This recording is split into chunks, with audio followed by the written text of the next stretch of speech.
Try করে দেখো আমি কিভাবে বানাচ্ছি।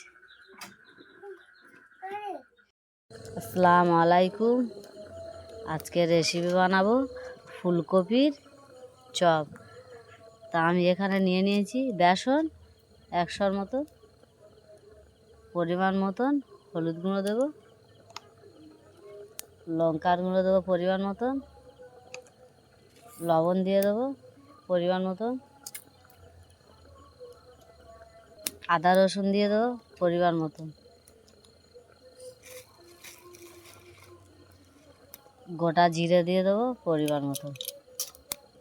এটাকে আমি লবণ হলুদ দিয়ে আগে থেকে সেদ্ধ করে নিয়েছি, এখনও ভাপ বেরোচ্ছে গরম।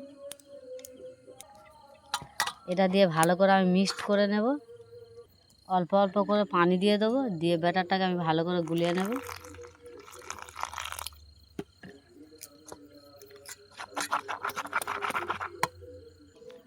ভালো করে ব্যাটারটাকে আমি গুলে নিয়েছি, এইভাবে টাইট হবে। 10 মিনিট রেস্টে রেখে দেবো। কড়া বসিয়ে দিয়েছি, কড়াটা গরম হোক। চুলোটা জ্বেলে দিয়েছি, দিয়ে দেবো পরিমাণ মতন তেল।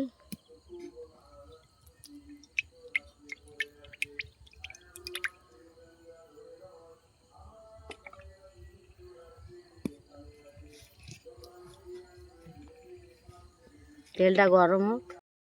তেলটা দেখবো গরম হচ্ছে কি, একটু বেসন গোলা দিয়ে দেবো।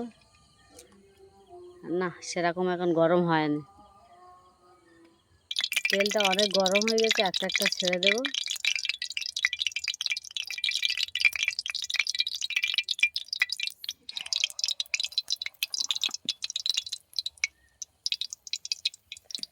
এইভাবে একটা একটা করে আমি অনেকগুলো দিয়ে দেবো।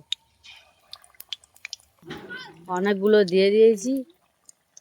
এইভাবে আমি সবগুলো ভাজবো, লাল লাল করে ভেজে নেব।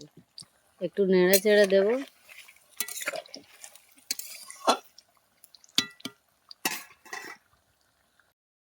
লাল লাল করে ভেজে নিয়েছি। এইভাবে আমি সবগুলো ভেজে নেব, সবগুলো তুলে নেব।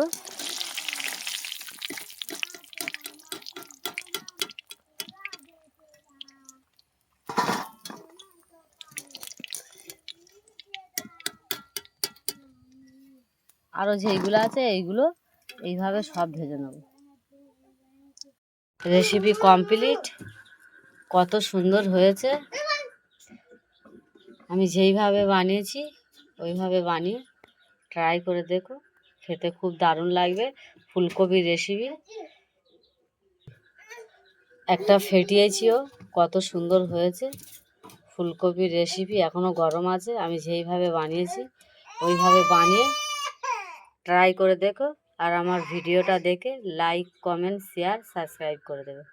আসসালামু আলাইকুম। আল্লাহ হাফেজ।